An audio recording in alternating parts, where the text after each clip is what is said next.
வீட்டில் தங்கம் சேர தங்க நகைகளுடன் வைக்க வேண்டிய பொருட்கள்.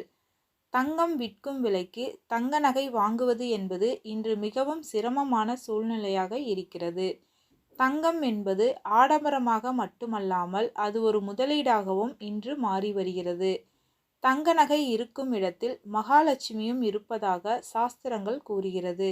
மற்ற நகைகள் காட்டிலும் தங்க நகைக்கு அதிக வரவேற்பிருப்பதும் இதற்காகத்தான். மஞ்சள் நிறத்தில் தகதகவென மின்னும் இந்த மங்களகரமான தங்க நகைகள் குண்டுமணியாவது வீட்டில் வைத்திருக்க மகாலட்சுமியின் அருள் பெற முடியும். இப்படி நீங்கள் வைத்திருக்கும் தங்க நகைகள் மேலும் மேலும் பெருகி கொண்டே செல்வதற்கு இந்த ஒரு பொருளை வெள்ளிக்கிழமை நம் வீட்டு பூஜை அறையில் நகையுடன் சேர்த்து வைக்க வேண்டும். தங்க நகைகள் வைத்திருக்கும் இடத்தில் எப்போதும் மனம் மிகுந்த வாசனை பொருட்களை, அதுவும் மகாலட்சுமிக்கு பிடித்தமான பொருட்களை வைக்க வேண்டும். ஒரு சிலர் தங்க நகைகளை ஒரே பெட்டியில் போட்டு வைத்திருப்பார்கள். ஒரு நகையை இன்னொரு நகையுடன் சேர்த்து எப்போதும் வைக்கக்கூடாது.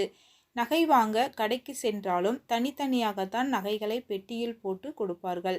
சிறு குண்டுமணி நகையாக இருந்தாலும் மிகப்பெரிய ஆபணமாக இருந்தாலும் அந்த நகையை தனியாக ஒரு பெட்டியில் போட்டு அதற்கென ஒரு பரிசையும் கொடுப்பார்கள். நகை தனியாக இருக்கும் பொழுதுதான் அதற்கு மதிப்பும் மரியாதையும் அதிகரிக்கும். வீட்டிற்கு கொண்டு வந்து விட்டாலும் நகையை அந்தந்த பெட்டியில் போட்டு தனியாக வைத்திருப்பது நல்லது. ஒரு நகையுடன் இன்னொரு நகை சேரும் பொழுது அங்கு நகைக்குரிய பக்தி குறைகிறது. நகை மகாலட்சுமியின் அம்சமாகவும் செல்வமாகவும் விளங்குவதால் அதற்குரிய இடங்களில் வைக்க வேண்டும். கண்ட இடங்களில் கண்டபடி போட்டு வைக்கக்கூடாது. பீரோவில் வைப்பதாக இருந்தால் நல்ல சுத்தமான பட்டு துணியை விரித்து அதில் பன்னீர் தெளித்து காய வைத்து நகையை வைக்கலாம். உங்களிடம் ஓரிரு நகைகள்தான் இருக்கிறது என்றால் நீங்கள் வெள்ளிக்கிழமையில் பூஜை செய்யும் பொழுது அந்த நகையை பூஜையில் வைத்து வழிபட வேண்டும். அப்பொழுது தங்கம் மேலும் மேலும் சேருவதற்கு நிறைய வாய்ப்புகள் உண்டு. தங்க நகையை பூஜையில் வைக்கும் பொழுது ஒரு கலசத்தில் தண்ணீர் ஊற்றி அதில் மஞ்சள் தூள் மற்றும் கல்லுப்பு சேர்த்து அதில் தங்க நகையை போட்டு வைக்க வேண்டும். பூஜை முடிந்த பின்பு அதை எடுத்து அணிந்து கொள்ளலாம்.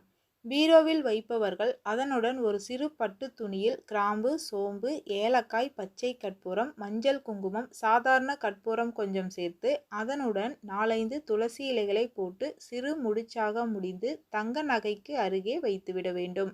இதிலிருந்து வெளிவரும் தெய்வீக மனம் கமழும் வாசம் மகாலட்சுமியை நகையின் பக்கம் ஈர்க்கும். இதனால் உங்கள் வீட்டில் மேலும் மேலும் நகை சேரும் என்பது ஐதீகம். சனிக்கிழமை காலையில் உளுந்தம்பருப்பை கையில் எடுத்து 3 முறை தலையை சுற்றி காகங்களுக்கு போட வேண்டும். இவ்வாறு தொடர்ந்து 7 சனிக்கிழமை செய்து வர சனிதோஷம் நீங்கும்.